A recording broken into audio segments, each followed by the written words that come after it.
আসসালামু আলাইকুম। আশা করি সবাই ভালো আছো। আমি আলহামদুলিল্লাহ ভালো আছি। খুব দ্রুত একটু জয়েন করে ফেলো। আজকে আমরা আমাদের বেসিক অর্থনীতি ফ্রি ক্লাসের পঞ্চম ক্লাস এবং বাজার ভারসাম্য টপিকের দ্বিতীয় ক্লাস।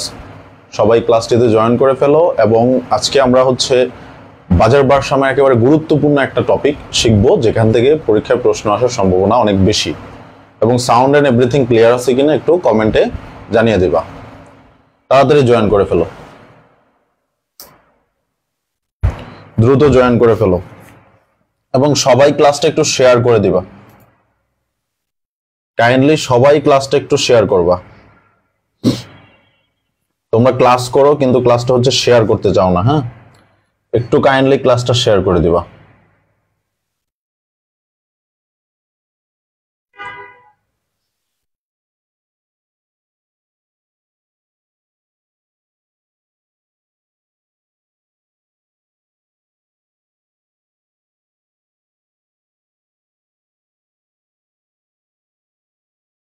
সবাই জয়েন করে ফেলো এবং সাউন্ড এন্ড এভরিথিং ক্লিয়ার আছে কিনা একটু জানাবা।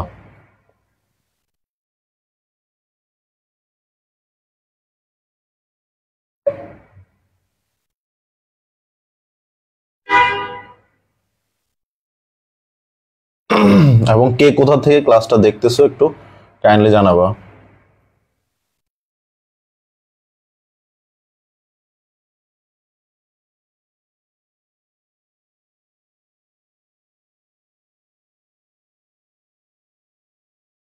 আমরা আমাদের গ্রুপগুলোতে শেয়ার করে দিচ্ছি, সবাই একটু, তারপরেও যদি কোথাও গ্রুপগুলোতে ক্লাস শেয়ার করা না হয় সবাই একটু শেয়ার করে দিবা।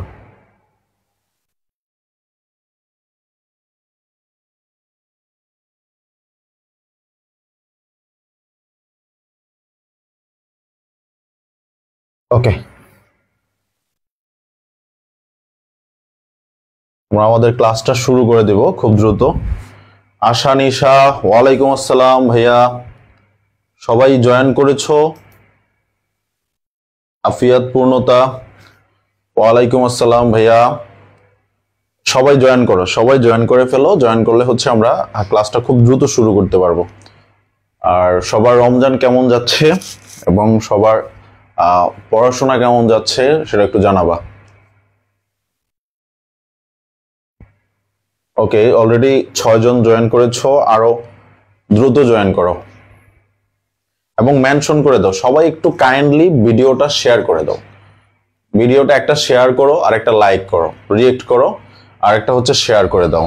এই তো, আফিয়াত পূর্ণতা ধন্যবাদ। এরকম মেনশন করো, মেনশন করো। বন্ধু বান্ধবদের, সবারই তো বন্ধু বান্ধব আছে এবং একই ডিপার্টমেন্টে পড়ো, তো সবাইকে মেনশন করে দাও।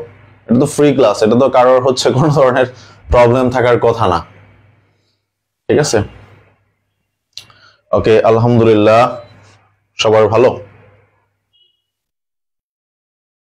আচ্ছা, আমি প্রশ্নটা আজকে যেই প্রশ্নগুলো নিয়ে আলোচনা করব সেই প্রশ্নটা লিখতেছি। 1 নম্বর বাজার ভারসাম্যের উপর করের প্রভাব। করের প্রভাব। আরেকটা প্রশ্ন বাজার ভারসাম্যের উপর ভর্তুকির প্রভাব। ভর্তুকির প্রভাব। ওকে, সোহেল, ওয়ালাইকুম আসসালাম ভাইয়া। আসিফ হুসাইন, আলহামদুলিল্লাহ, গুড। এই দুইটা প্রশ্ন বাজার ভারসাম্যের সাথে খুবই জড়িত এবং এখান থেকে প্রশ্ন আসলে আমরা হা করে তাকায় থাকি, কারণ এখানে এই কনসেপ্টটাই আমরা বুঝি না। ঠিক আছে, এই কনসেপ্টটা মূলত ব্যষ্টিক অর্থনীতিতেও থাকে এবং তোমাদের ম্যাথের যে তৃতীয় চ্যাপ্টার আছে ওই তৃতীয় চ্যাপ্টারের ম্যাথে প্রমাণ করতে হয়। ঠিক আছে, সুতরাং এই কনসেপ্টটা তোমাকে ব্যষ্টিক অর্থনীতি থেকে শিখে যেতে হবে এবং বুঝতে হবে এবং এটা ম্যাথমেটিকে গিয়ে তোমাকে কি করতে হবে, প্রমাণ করতে হবে। তো আমরা কি শুরু করব? শুরু করতে হলে ডান লিখে দাও। যে স্যার ভাইয়া শুরু করেন, ডান লিখে দাও শুরু করতে হলে।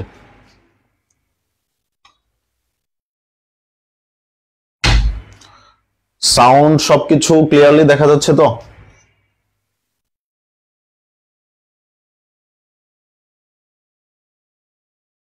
ওকে, কমেন্টে জানাবো, সবাই একটু কমেন্টে জানাবো। ওকে, ডান, ঠিক আছে। খাতা কলম রেডি করো সবাই, সবাই নোট করবা, একেবারে এভরিওয়ান নোট করবা, শুধু দেখলে হবে না। ক্লাসে বসে সুন্দর মতো একটা অফলাইনে ক্লাস করতে গেলে তোমরা যেভাবে মনোযোগ ধরে রেখে সামনে টিচার কথা বলতেছে তোমরা সেটা নোট করতেছো, যার যতটুকু প্রয়োজন আছে নোট করতেছো, ঠিক আছে। একেবারে সেম ফিল নিয়ে ক্লাস করতে হবে। ওই যে খাচ্ছি আর ক্লাস করতেছি, বসে আছি সামনে টিভি চলতেছে এদিক দিয়ে ক্লাস করতেছো হেডফোন দিয়ে, এরকম করলে চলবে না। পড়ার টেবিলে বসবা, সুন্দর মতো খাতা কলম নিবা, কানে হেডফোনটা দিবা, দিয়ে সুন্দর করে পড়তে বসবা। আমি যা বলবো তা বোঝার চেষ্টা করবা, যদি কোথাও না বুঝো আমাকে কমেন্ট করবা, আমি বোঝানোর চেষ্টা করবো ইনশাল্লাহ। তোমরা একবার না 10 বারও যদি আমাকে জিজ্ঞেস করো যে এটা বুঝতেছি না, আমি বুঝিয়ে দিব। কিন্তু তোমাদের এই পলিসিটা মেনটেন করতে হবে যে আমি ক্লাসে বসছি, দ্যাটস ওয়াই আমাকে ক্লাসটা করতে হবে।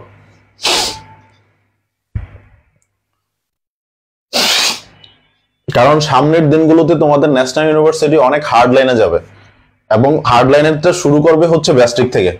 দ্যাটস ওয়াই এটা থেকে মুক্তি পাওয়ার জন্য আমরা চেষ্টা করব আমাদের জায়গা থেকে ভালো করে প্রিপারেশনটা নেওয়ার। ওকে, প্রথম প্রশ্নটা নিয়ে আমরা প্রথমে আলোচনা করি, শুরু করে দিই আমরা। প্রথম প্রশ্ন হচ্ছে বাজার ভারসাম্যের উপর করের প্রভাব। তো প্রথমত আমরা কর জিনিসটা বুঝবো।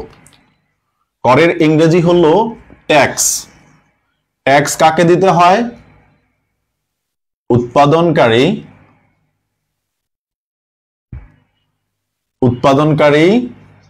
সরকারকে দেয়, সরকারকে প্রদান করে। ট্যাক্স কাকে প্রদান করা হয়? উৎপাদনকারী হচ্ছে সরকারকে প্রদান করে। তাহলে উৎপাদনকারী যদি সরকারকে প্রদান করতে হয়, ধরো যে তুমি একটা দ্রব্য 100 টাকায় উৎপাদন করলা, এই 100 টাকায় উৎপাদন কষ্টের সাথে প্লাস তোমাকে এই পণ্য বিক্রয়ের জন্য বা এই পণ্য মার্কেটে ছাড়ার জন্য তোমাকে সরকারকে আরো 2 টাকা বা 5 টাকা করে হচ্ছে কি দেওয়া লাগলো? ট্যাক্স দেওয়া লাগলো। তাহলে তোমার কি হয়ে গেল? 105 টাকা খরচ হয়ে গেল। কত টাকা হয়ে গেল? 105 টাকা তোমার উৎপাদন কষ্ট হয়ে গেল। কত কষ্ট হয়ে গেল? তার মানে যদি তোমার এই যে সরকারকে ট্যাক্স দিতে হয়, তাহলে তোমার দ্রব্যের উৎপাদন খরচ বাড়বে। দ্রব্যের কি বাড়বে? উৎপাদন খরচ বাড়ে। কি বলবো আমরা? উৎপাদন খরচ বৃদ্ধি পায়। আর উৎপাদন খরচ বৃদ্ধি পাইলে সবসময় মনে রাখবা, উৎপাদন খরচ যদি বৃদ্ধি পায় তাহলে যোগান হ্রাস পায়। যোগান হ্রাস পায়। কারণ কি? কারণ যদি এই 5 টাকা তার কম খরচ করতে হইতো, এই 5 টাকা দিয়ে সে আরেকটু দ্রব্য উৎপাদন করতে পারত, প্রয়োজনের তুলনায় সে কি করতে পারত? আরেকটি দ্রব্য উৎপাদন করতে পারত। এটা যেহেতু না করতে পারে, তার জন্য যোগান প্রয়োজনের তুলনায় কি হয়? যোগান হ্রাস পায়। আর যোগান হ্রাস পাওয়ায় বাজার ভারসাম্য কি হয়? বাজার ভারসাম্যে ঘাটতির সৃষ্টি হয়, কমে যায়। কমে গেলে দাম বাড়তে থাকে। কমে গেলে কি হয়? যোগান হ্রাস পাওয়ায় কি হয়? ভারসাম্য দাম বৃদ্ধি পায়। ভারসাম্য দাম বৃদ্ধি পায় ও ভারসাম্য পরিমাণ হ্রাস পায়। কি পায়? তাহলে এটাই হচ্ছে মূল কথা। মূল কথাটা হলো, যদি উপকরণের মধ্যে বা বাজার ভারসাম্যের উপর করের প্রভাব পড়ে, তাহলে উৎপাদনকারী সরকারকে কি করবে? কর প্রদান করবে বা ট্যাক্স প্রদান করবে। ট্যাক্স প্রদান করলে উৎপাদনের খরচ বৃদ্ধি পায়। কি বৃদ্ধি পায়? উৎপাদন খরচ বৃদ্ধি পায়।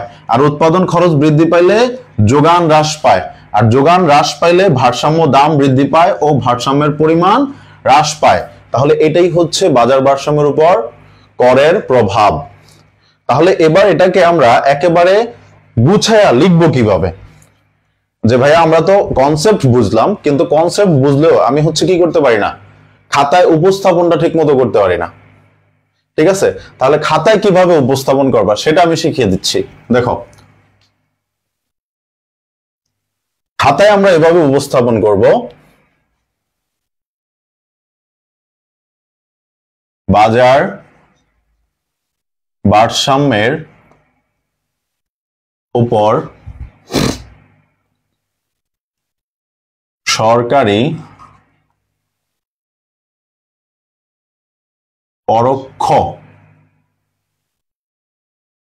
হস্তক্ষেপের একটি হাতিয়ার হলো কর। কি করা? কর আরোপ করা। কর আরোপ করা, যার ফলে উৎপাদনকারীর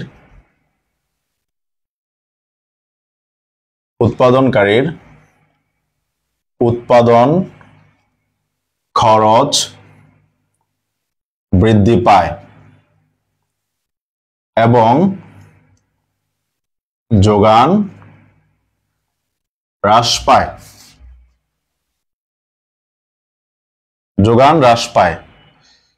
তাই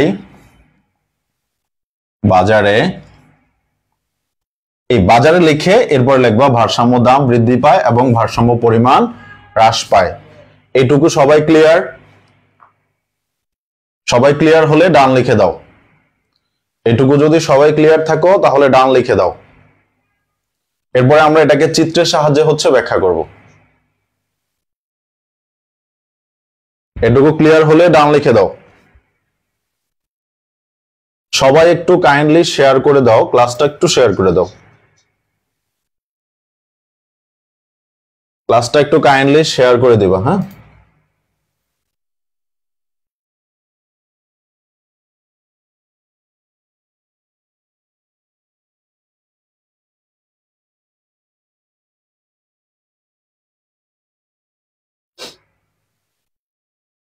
একটু মনোযোগ দিয়ে ক্লাসটা করো এবং কাইন্ডলি একটু শেয়ার করে দাও, দেখবা যে ক্লাসটা করতে ভালো লাগতেছে।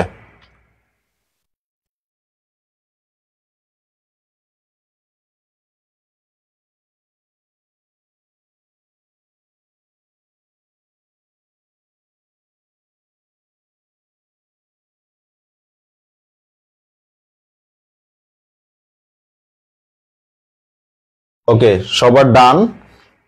এবার আমরা এটাকে চিত্রের সাহায্যে ব্যাখ্যা করব। ডান সবার। এরপর লেখো, চিত্রের সাহায্যে বিষয়টি ব্যাখ্যা করা হলো।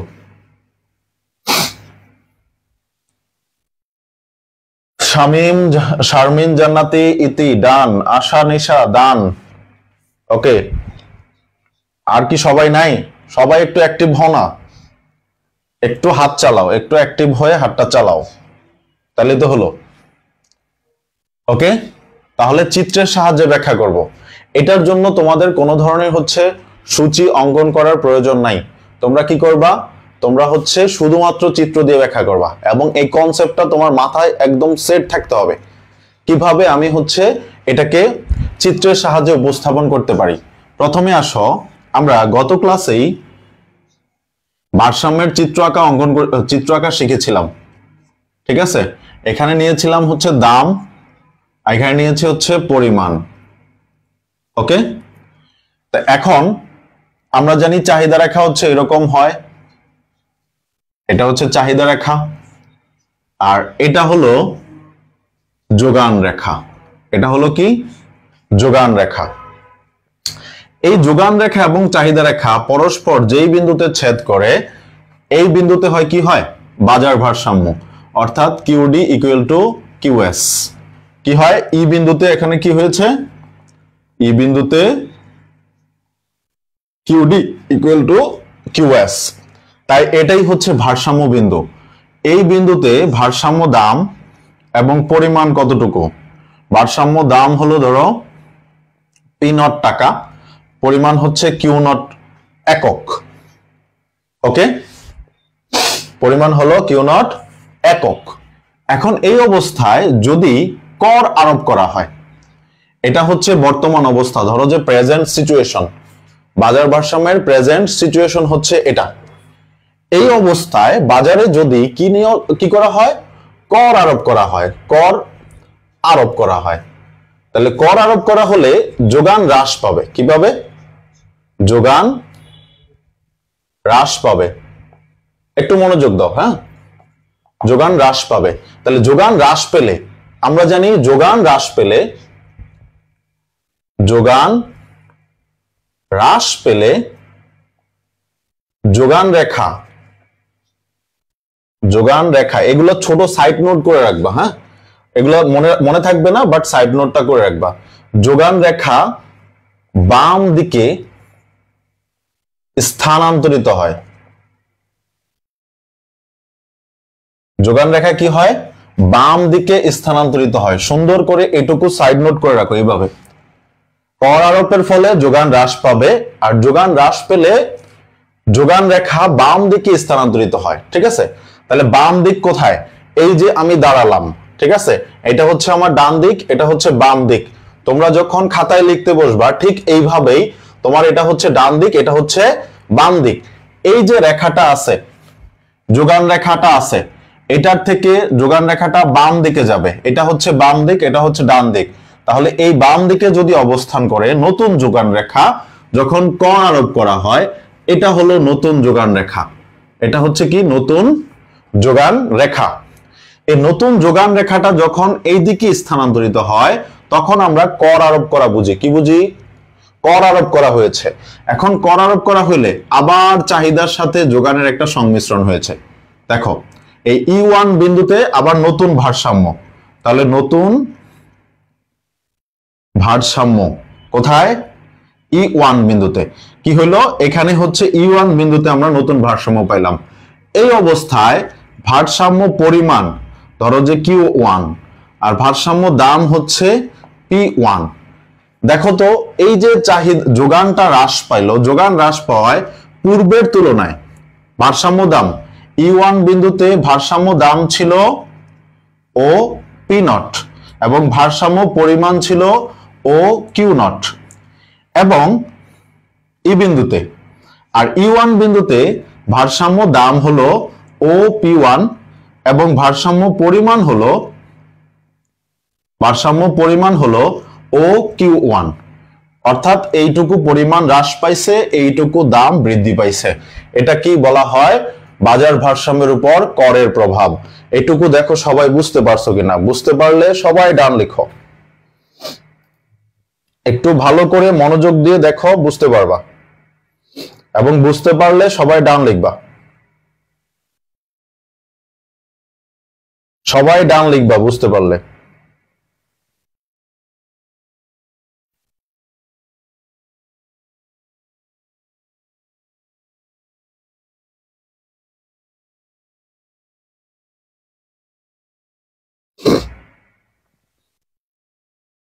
দ্রুত কমেন্ট করো।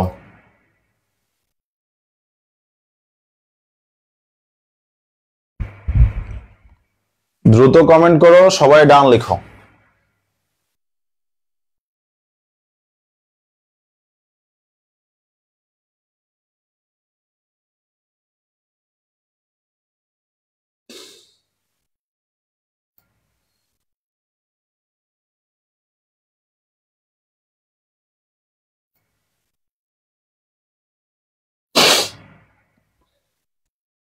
ওকে,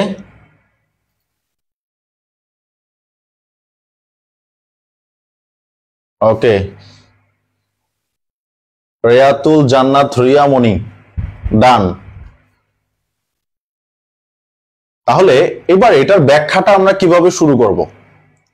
একটা ব্যাখ্যা আমরা করি, ঠিক আছে? এটার ব্যাখ্যাটা আমরা কিভাবে দিব? এখানে নতুন করে যদি ব্যাখ্যা লিখতে হয়, তাহলে তোমরা কিভাবে ব্যাখ্যা লিখতে পারো? ব্যাখ্যা লিখবা হচ্ছে এভাবে, যে উপরের চিত্রে প্রথমে লিখব, উপরের চিত্রে ভূমি অক্ষে চাহিদার, ভূমি অক্ষে হচ্ছে পরিমাণ কিউ, এবং লম্ব অক্ষে দাম নির্দেশিত। লম্ব অক্ষে দাম নির্দেশিত। এরপরে কি লিখবো আমরা? চিত্রে ডি ডি প্রাইম চাহিদা রেখা ও এস এস প্রাইম যোগান রেখা। ঠিক আছে, এটুকু লেখা শেষ হইলে এবার আমি এখান থেকে লিখতেছি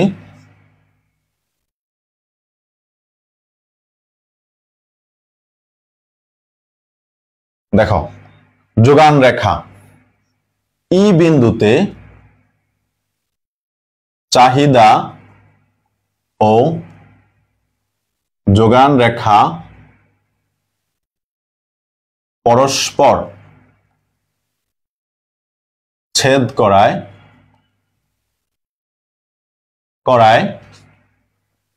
কি হয়েছে? পরস্পর ছেদ করায় ই বিন্দুতে পরস্পর ছেদ করায় ভারসাম্য অর্জন করে। এক্ষেত্রে ভারসাম্য দাম কত হয়? ও পি নট এবং ভারসাম্য পরিমাণ ও কিউ নট। ভারসাম্য পরিমাণ কি? ও কিউ নট একক। এবার বাজার ভারসাম্যে বা বাজারে উৎপাদনকারীর উপর কর আরোপ করা হলে নতুন যোগান রেখা S1 প্রাইম হয়। ঠিক আছে, এটুকু আমরা উঠাইছি, সবাই এটুকু উঠাও, পরে বাকিটা আমি লিখতেছি। S1 হয়, এরপরে আমরা এখান থেকে দেখব। আচ্ছা, এটা উঠাই ফেলো, তারপরে আমরা নিচের থেকে লিখব। এটা উঠানো হইলে ডান লিখো।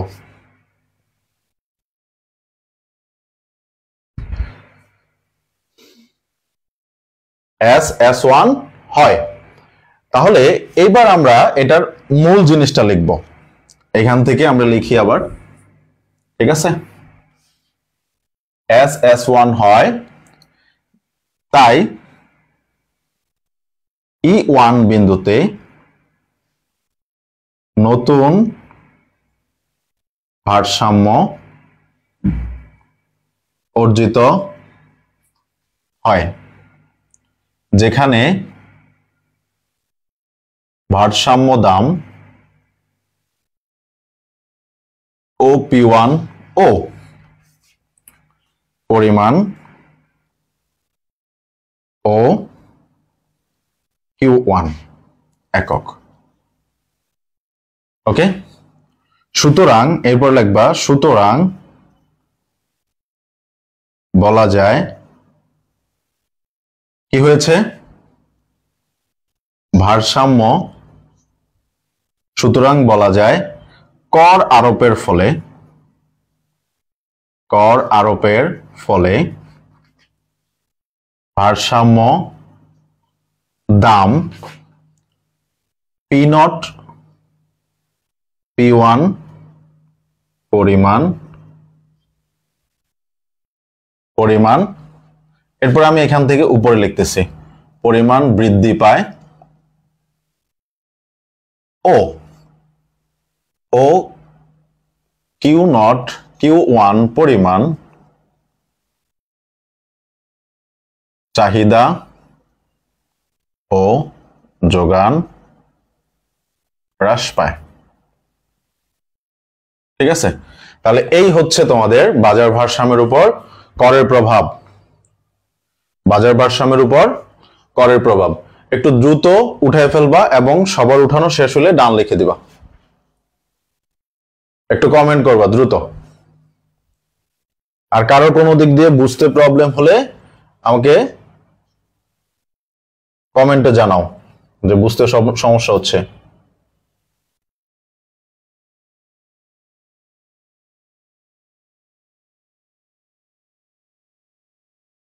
কারোর কোথাও বুঝতে সমস্যা হলে আমাকে জানাও যে বুঝতে সমস্যা হচ্ছে।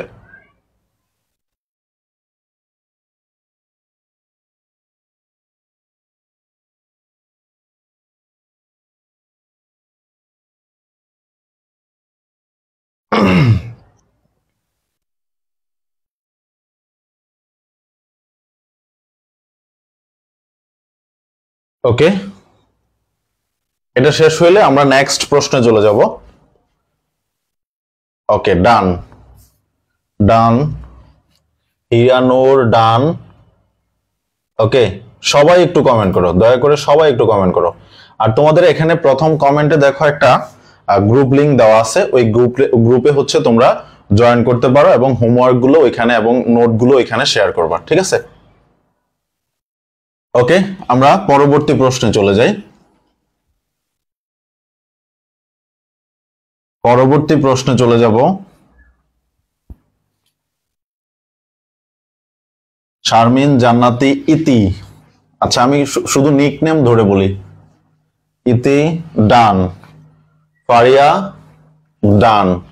ওকে, তাহলে আমরা এবার দ্বিতীয় প্রশ্ন, বাজার ভারসাম্যের উপর ভর্তুকির প্রভাব।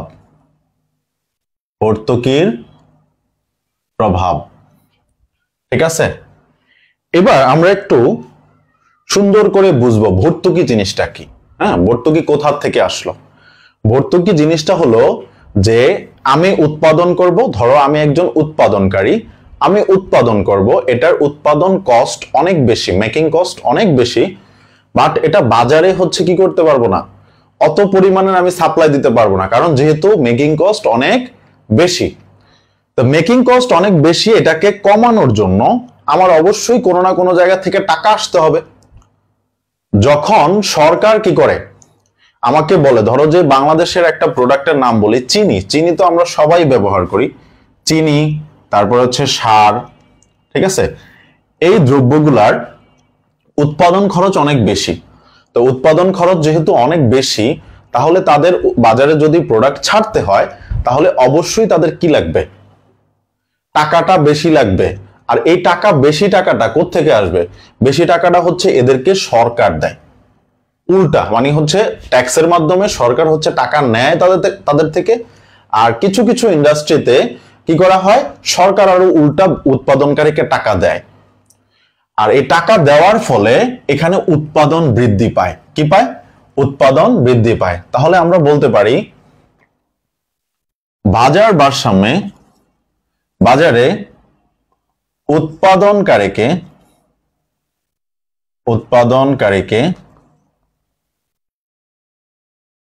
ভর্তুকি প্রদান করা হলে উৎপাদন খরচ হ্রাস পায়। কি পায়? উৎপাদন খরচ হ্রাস পায়। তাই পূর্বের তুলনায় যোগান বৃদ্ধি পায়। যোগান কি পায়? বৃদ্ধি পায়। যোগান বৃদ্ধি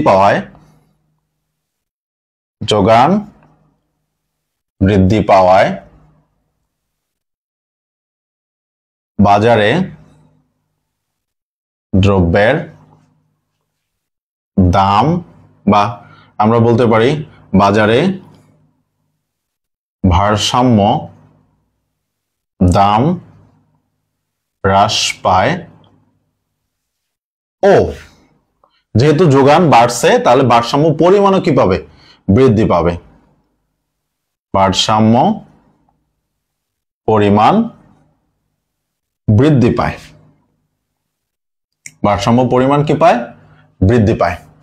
তাহলে এই হচ্ছে এটার থিওরি, যে বাজারে উৎপাদনকারীর উপর যদি ভর্তুকি প্রদান করা হয়, ভর্তুকি প্রদান করলে তার উৎপাদন খরচ কমে, আর উৎপাদন খরচ যখন কমে তখন বাজারে যোগান বৃদ্ধি পায়, আর যোগান বৃদ্ধি পেলে তখন আমাদের কি হবে, বাজার ভারসাম্যে আইসা ভারসাম্য দামটা কমে আসবে এবং পরিমাণটাও বৃদ্ধি পাবে, চাহিদা এবং যোগানের পরিমাণ কি পাবে, বৃদ্ধি পাবে।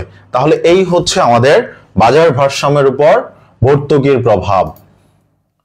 সবাই এটুকু ক্লিয়ার হলে ডান লিখো, এটুকু ক্লিয়ার হলে সবাই একটু ডান লিখো।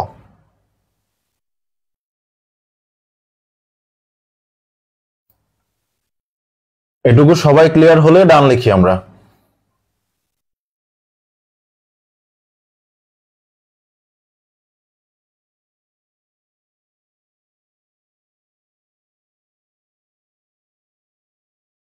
ওকে, সবাই ডান এটুকু। আচ্ছা, আমরা পরবর্তীতে যাই। এবার এটাকেও আমরা হচ্ছে চিত্রের সাহায্যে প্রকাশ করব। যেহেতু আগেরটা তোমরা খুব ভালো করে বুঝেছো, এবার এটা প্রবলেম হওয়ার কথা না, ঠিক আছে? এটা তোমাদের জন্য বুঝতে অনেক ইজি হয়ে যাবে। ওকে, ইতি ডান, হিয়ানুর ডান, ফারিয়া আক্তার ডান। ওকে, থ্যাংক ইউ, তোমাদের রেসপন্স খুব ভালো। তোমরা আরেকটু ভালো সবাই রেসপন্স করার চেষ্টা করো, ক্লাসে যতজন আছো সবাই রেসপন্স করো। তোমাদের প্রবলেম থাকলেও রেসপন্স করো, বুঝতে পারলো রেসপন্স করবা, যেই কোনো কোশ্চেন, এনি কোশ্চেন, ঠিক আছে, রেসপন্স করবা। ওকে, আবার আমরা প্রথমে একটা কি আঁকবো, আচ্ছা এখানে দাম নিব আর এখানে হচ্ছে পরিমাণ নিব। এখানে হচ্ছে কি নিলাম আমরা, দাম, আর এখানে হচ্ছে পরিমাণ। ওকে, নেওয়ার পরে এবার দেখো, সাধারণত এটা হচ্ছে চাহিদা, এটা হলো বাজারের চাহিদা রেখা, এটা হলো প্রাথমিক অবস্থায় বাজারের যোগান রেখা। এই অবস্থায় ই বিন্দুতে ভারসাম্য অর্জন করে, ভারসাম্য অর্জন করলে ও পি নট পরিমাণ সে কি করে, দাম নির্ধারিত হয়, ভারসাম্য দাম, এবং ও কিউ নট পরিমাণ কি হয়, তার ভারসাম্য পরিমাণ নির্ধারিত হয়। এখন আমরা যেহেতু বলছি যে যোগান বৃদ্ধি পাবে, ভর্তুকির প্রভাবে কি হয়, ভর্তুকির প্রভাবে যোগান বৃদ্ধি পায়, আর যোগান বৃদ্ধি পেলে যোগান রেখা ডান দিকে স্থানান্তরিত হয়, ডান দিকে স্থানান্তরিত হয়। এগুলো একটু ভালো করে মনে রাখবা, তোমাদের অনেক কাজে লাগবে। হ্যাঁ, ডান দিকে স্থানান্তরিত হয়। তাহলে আমি আগেই বুঝিয়েছিলাম, এটা হচ্ছে আমার ডান, এটা হচ্ছে আমার বাম, তোমাদের ক্ষেত্রেও সেম। তাহলে এইখানের এই চিত্রের এই অবস্থাটা হচ্ছে বাম দিক, এটা হচ্ছে ডান দিক। তাহলে এই ডান দিকে স্থানান্তরিত হলে নতুন যোগান রেখা, এটা হলো নতুন যোগান রেখা, S1 রেখাটা হচ্ছে কি, নতুন যোগান রেখা। এই নতুন যোগান রেখায় এইখানে আইসা নতুন ভারসাম্য অর্জিত হয়। নতুন ভারসাম্য অর্জিত হলে ভারসাম্য দাম হয় হচ্ছে P1 এবং ভারসাম্য পরিমাণ হয় হচ্ছে Q1। এখানে দেখো তো কি হলো, ভারসাম্য দামটা কমে গেল এবং ভারসাম্য পরিমাণটা বেড়ে গেল, ঠিক আছে? এইটুকু দাম কমে গেছে এবং এইটুকু দাম পরিমাণ বৃদ্ধি পেয়েছে। তাহলে এই হচ্ছে ভর্তুকির প্রভাব, এটাই হলো বাজার ভারসাম্যে ভর্তুকির প্রভাব। তোমরা সবাই আগের যে ব্যাখ্যাটা আমি লিখাইছিলাম, এই ব্যাখ্যা অনুযায়ী কি করবা, ব্যাখ্যাটা লিখবা সুন্দর করে নোট খাতায়। আগের যে ব্যাখ্যাটা আমি লিখাইছিলাম সেই ব্যাখ্যা অনুযায়ী ব্যাখ্যাটা লিখবা। আশা করি এখন তোমরা পারবা, যেহেতু ওই প্রশ্নটা আমরা কমপ্লিটলি পড়েছিলাম এবং বুঝেছি, তার জন্য এটা তোমরা পারবা, এটা আমি আশা করতেই পারি, ঠিক আছে? তাহলে এটুকু ক্লিয়ার সবাই? আমরা চিত্র করতে পারছো? চিত্র করতে পারলে ডান লিখো, সবাই এটুকু ক্লিয়ার করতে পারলে ডান লিখো।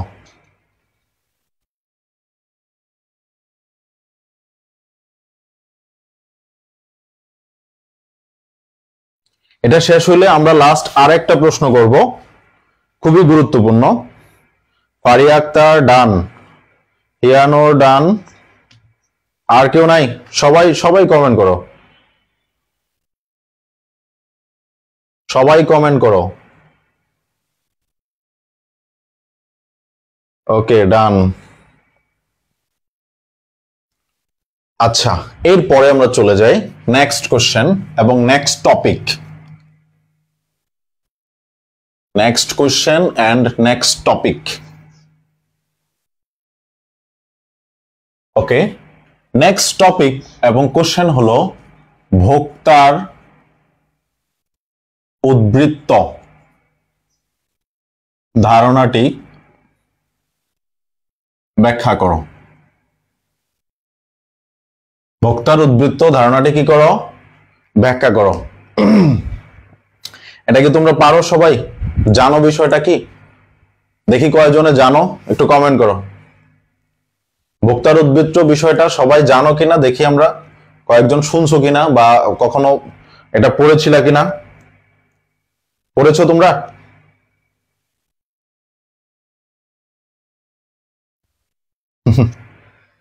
ওকে, অনি জাহান, জি থ্যাংক ইউ ম্যাডাম।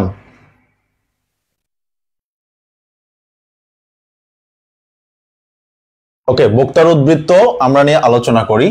তা প্রথমে জানি আমরা এই ভোক্তার উদ্বৃত্ত বিষয়টা কে উপস্থাপন করেছে। ঠিক আছে, ভোক্তার উদ্বৃত্ত বিষয়টা কে উপস্থাপন করেছে? উপস্থাপন করেছেন হচ্ছে অধ্যাপক মার্শাল। উপস্থাপন করেছেন কে? অধ্যাপক মার্শাল। তার একটা বই আছে, বইটার নাম হচ্ছে প্রিন্সিপাল অফ ইকোনমিক্স। অনেক নামি দামি একটা বই। এটা হচ্ছে 1879 সালে principal of principles of economics, এই গ্রন্থে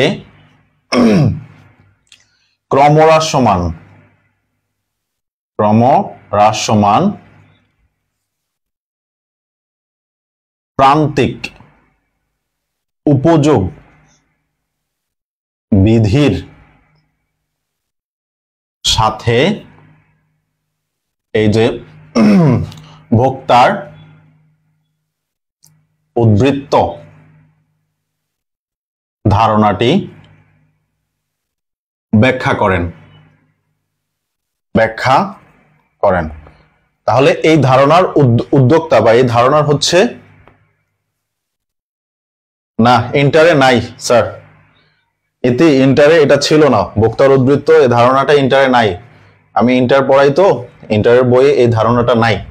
ঠিক আছে, আচ্ছা দেখেন এখানে কি আসলো। অধ্যাপক মার্শাল হচ্ছে প্রিন্সিপাল অফ ইকোনমিক্স গ্রন্থে ক্রমহ্রাসমান প্রান্তিক উপযোগ বিধি, এটা তার একটা বিখ্যাত থিওরি। ঠিক আছে, এই বিখ্যাত থিওরির মধ্যে সে একটা ছোট্ট অংশে এই ভোক্তার উদ্বৃত্ত ধারণাটা হচ্ছে সে ব্যাখ্যা করে। তার মানে এখানে তার কথার বাহিরে কোনো কথা চলবে না। ঠিক আছে, এই ভোক্তার উদ্বৃত্তের মধ্যে তার কথার উপরে কোনো কথাই চলবে না। তাহলে এবার তার কথা মতোই হচ্ছে আমরা ব্যাখ্যা করব যে ভোক্তার উদ্বৃত্ত বিষয়টা কি। তাহলে দেখো, এই তার মতে অথবা মার্শালের মতে, অধ্যাপক মার্শালের মতে, অধ্যাপক লেখা নিও, অধ্যাপক মার্শালের মতে ভোক্তা বা কোনো ব্যক্তি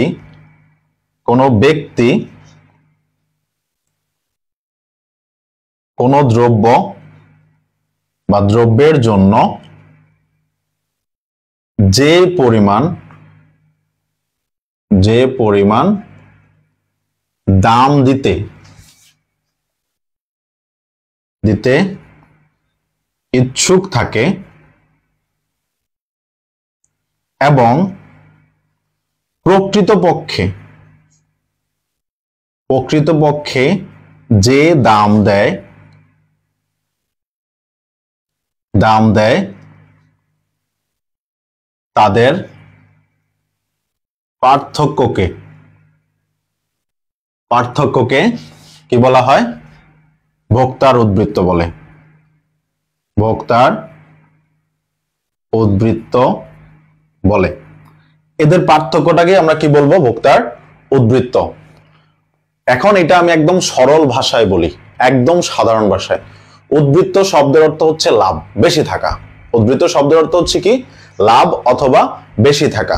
ভোক্তার উদ্বৃত্ত মানে হচ্ছে আমি একজন সাধারণ কনজিউমার, আমি মার্কেটে গেলাম কোনো একটা দ্রব্য ক্রয় করার জন্য। ধরো যে আমি এখন খাইতে যাব, আমার বাজেট হচ্ছে বা আমি এই টাকা এখন আমার প্রয়োজন এই জিনিসটা 1000 টাকা হলেও আমি কিনবো।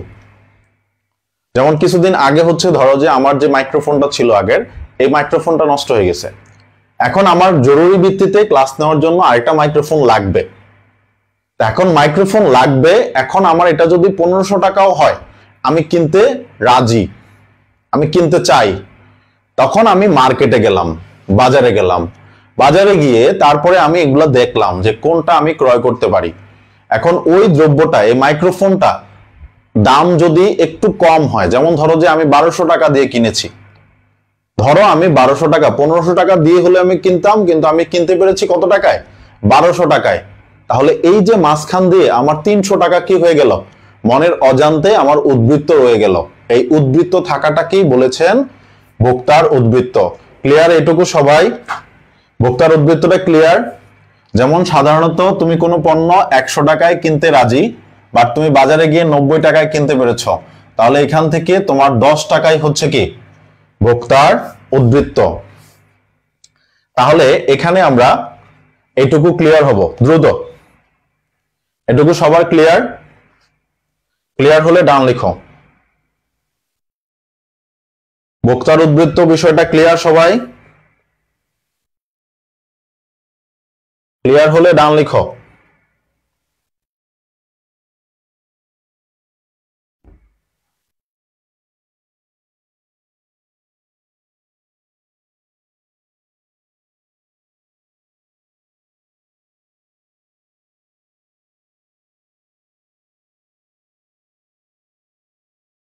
ওকে, ডান।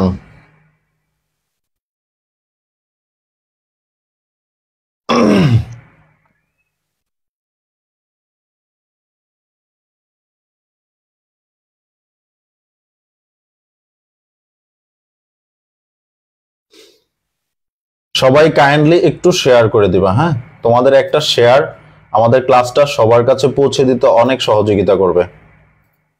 আমি চাই বাংলাদেশের প্রত্যেকটা এলাকায় আমাদের এই যারা হচ্ছে ইকোনমিক্স নিয়ে খুবই দুর্দশার মধ্যে আছে তাদের জন্য অনেকটা উপকার হোক, ঠিক আছে? তারা যাতে এটাতে উপকৃত হতে পারে ক্লাসগুলো করে। তাহলে এইটুকু আমরা মুছে ফেলবো, পরের অংশে যাই। এটাকে এবার আমরা যদি গাণিতিক ভাবে কি করতে চাই, বলতে চাই, তাহলে আমরা একটা সূত্রের মাধ্যমে উপস্থাপন করতে পারি। সূত্রের মাধ্যমটা কি? সূত্রটা হলো যে ভোক্তার উদ্বৃত্ত ইকুয়াল টু হলো দ্রব্যের দাম, ঠিক আছে? দ্রব্যের প্রত্যাশিত দাম মাইনাস প্রকৃত দাম। অর্থাৎ আমি যেই দামটা প্রত্যাশা করেছিলাম আর প্রকৃতপক্ষে আমি যেই দামটা দিয়েছি, এই দুয়ের পার্থক্য কি আমরা কি বলবো? ভোক্তার উদ্বৃত্ত। দুয়ের পার্থক্য কি আমরা কি বলবো? ভোক্তার উদ্বৃত্ত। ক্লিয়ার? আচ্ছা, এরপর এটাকে যদি আমরা একটু সূচির সাহায্যে প্রকাশ করতে চাই, তাহলে কিভাবে প্রকাশ করতে পারি? দেখো, সূচির সাহায্যে যদি প্রকাশ করতে চাই তাহলে কিভাবে প্রকাশ করতে পারি? দেখো, দ্রব্যের একক প্রত্যাশিত দাম,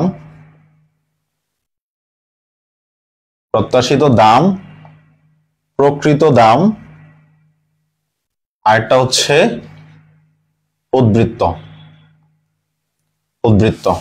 তাহলে এক একক ধরো যে আমি কিনতে রাজি হচ্ছে প্রথম একক 15 টাকায়, আর প্রকৃত দাম দিয়েছি আমি হচ্ছে 5 টাকা। প্রকৃত দাম দিয়েছি কত? 5 টাকা, তাহলে আমার উদ্বৃত্ত রইল কত? 10 টাকা। আর দ্বিতীয় একক আমি কিনতে রাজি হচ্ছে 10 টাকায়। এখন এখানে আমার প্রকৃত দাম দিয়েছি 5 টাকা, তাহলে এখানে আমার উদ্বৃত্ত রইল 5 টাকা। আবার তৃতীয় একক, এখন আমার আস্তে আস্তে কি হচ্ছে, এটার প্রতি চাহিদা কমে যাচ্ছে। তৃতীয় একক কিনতে রাজি হচ্ছে আমি 5 টাকায় এবং প্রকৃত দামও 5 টাকা, তাহলে এখানে আমার ভোক্তার উদ্বৃত্ত কি হয়ে যাবে? 0। তাহলে এটাই হলো আমার ভোক্তার উদ্বৃত্তের সূচির সাহায্যে ব্যাখ্যা। সবাই এটুকু তুলে নাও, সবাই এটুকু তুলে নাও এবং তোলা হইলে ডান লিখবা, এবং তোলা হইলে ডান লিখবা দ্রুত।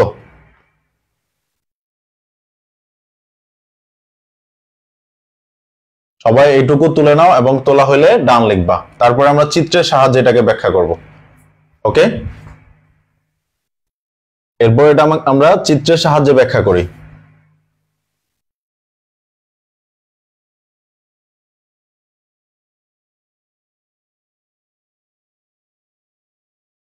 ওকে, দেখো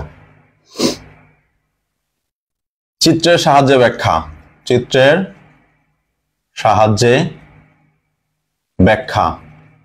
এবার আসেন চিত্রের সাহায্যে ব্যাখ্যাটা বিষয়টা কি? চিত্রের সাহায্যে ব্যাখ্যা হচ্ছে যে আমার যে চাহিদা আছে, এই চাহিদায় আমি একটা দাম দিতে ইচ্ছুক। কেমন? ধরো এই হচ্ছে আমাদের ভোক্তার উদ্বৃত্তের, এখানেও নেওয়া হয়েছে দাম, ঠিক আছে? আর এখানে নিব হচ্ছে আমরা দ্রব্যটি ভোগের পরিমাণ, ভোগের পরিমাণ, ঠিক আছে? তাহলে দেখো এটা হলো আমার চাহিদা রেখা, এটা হলো আমার কি? চাহিদা রেখা। এই চাহিদার এই বিন্দুতে এই P1 পরিমাণ দাম দিতে আমি ইচ্ছুক। চাহিদার ক্ষেত্রে আমি P1 পরিমাণ দাম দিতে ইচ্ছুক, কিন্তু আমি হচ্ছে প্রকৃতপক্ষে এইটুকু দ্রব্যের জন্য দাম দেই কত? P0, এবং পরিমাণটা হচ্ছে আমার A পরিমাণ। ধরো যে OA পরিমাণ দ্রব্যের জন্য আমি এই P0 পরিমাণ দাম দিতে ইচ্ছুক। এটা ধরো যে B বিন্দু, আমি প্রত্যাশিত দাম হচ্ছে আমার কত? OP1, অর্থাৎ এতটুকু আমি প্রত্যাশিত দাম, কিন্তু প্রকৃতপক্ষে আমি দাম দিচ্ছি OP0। তাহলে এই যে এইটুকু অংশ, এইটুকু অংশ আমার কি রয়ে গেল? উদ্বৃত্ত রয়ে গেল। এটা কি, এইটুকু কি বলবো আমরা? কি ভোক্তার, কি বলবো? ভোক্তার উদ্বৃত্ত। এটুকু অংশকে আমরা কি বলবো? ভোক্তার উদ্বৃত্ত। ক্লিয়ার সবাই? এটুকু সবাই ক্লিয়ার?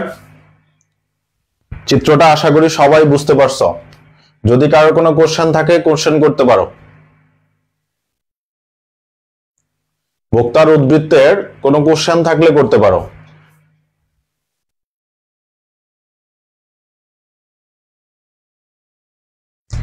এবং এটার ব্যাখ্যাটা তোমরা চাইলে হচ্ছে নিজেরাই করতে পারো, যে আমি কি করেছি, আমার চাহিদা হচ্ছে, এইটা হচ্ছে আমার চাহিদা রেখা, একজন ব্যক্তির চাহিদা রেখা।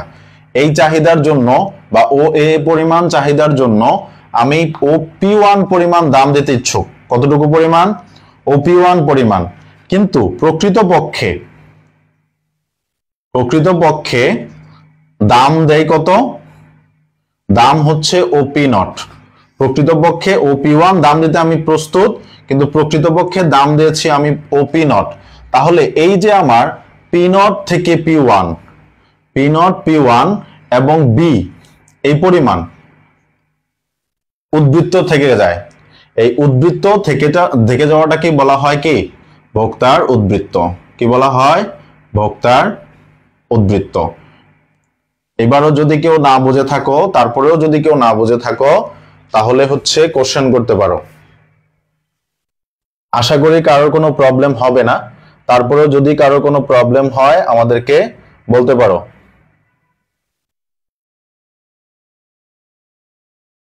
ঠিক আছে? ওকে, কোনো কোশ্চেন নাই স্যার?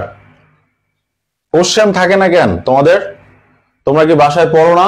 পড়লে না কোশ্চেন থাকবে? সবাই পড়বা, বাসায় বইটা খুলে একটু দেখবা যে কি কি টপিক আছে, কি কি টপিক তোমার পড়তে হবে, এগুলো নিয়ে একটু ঘাটাঘাটি করবা। তাইলে হচ্ছে বইয়ের সাথে তোমাদের একটা সম্পর্ক তৈরি হবে। আর বইয়ের সাথে সম্পর্ক তৈরি হলে তোমরা টপিকও ভালো মতো বুঝতে পারবা, তারপরে হচ্ছে ক্লাসও করতে মজা লাগবে। ঠিক আছে? আর মাথার উপর দিয়ে যাবে না, মেইন কথা হচ্ছে মাথার উপর দিয়ে যাবে না। ঠিক আছে? আচ্ছা, যাই হোক, তোমাদের জন্য এপ্রিল মাস থেকে হচ্ছে আমরা গাণিতিক অর্থনীতি, মৌলিক গণিত, মৌলিক পরিসংখ্যান আর হচ্ছে মৌলিক সামষ্টিক অর্থনীতি, এটার জন্য একটা সম্পূর্ণ নতুন ব্যাচ 3 মাস টার্গেট করে, একেবারে পরীক্ষার আগের 3 মাস টার্গেট করে আমরা এই ব্যাচটা লঞ্চ করব এবং 3 মাসের মধ্যে পুরো কমপ্লিট সিলেবাস করানো হবে। সপ্তাহে 6 দিন ক্লাস করানো হবে এবং কমপ্লিট সিলেবাস কমপ্লিট করা মানে শেষ করা হবে। 3 মাসের মধ্যে তুমি একেবারে ফার্স্ট ক্লাস পাওয়ার মতো একজন স্টুডেন্ট হয়ে যাবা। ঠিক আছে? তাহলে যাদের এই কোর্সটা দরকার তারা অবশ্যই আমাদের পেজে নক করবা এবং আমাদের সাথে যোগাযোগ করবা। তাহলে আজকে আমরা এই পর্যন্তই থাকব। পরবর্তী ক্লাসে আমাদের এই দ্বিতীয় অধ্যায় শেষ। দ্বিতীয় অধ্যায়ের এই চাহিদা যোগান সম্পর্কিত যে বিষয়গুলো ছিল এগুলো শেষ। এখন আমরা আগামী ক্লাসে তোমাদের নতুন অধ্যায় শুরু করব। ঠিক আছে? তৃতীয় অধ্যায় শুরু করব। তো ধন্যবাদ সবাইকে। সে পর্যন্ত ভালো থাকবা, সুস্থ থাকবা। আল্লাহ হাফেজ।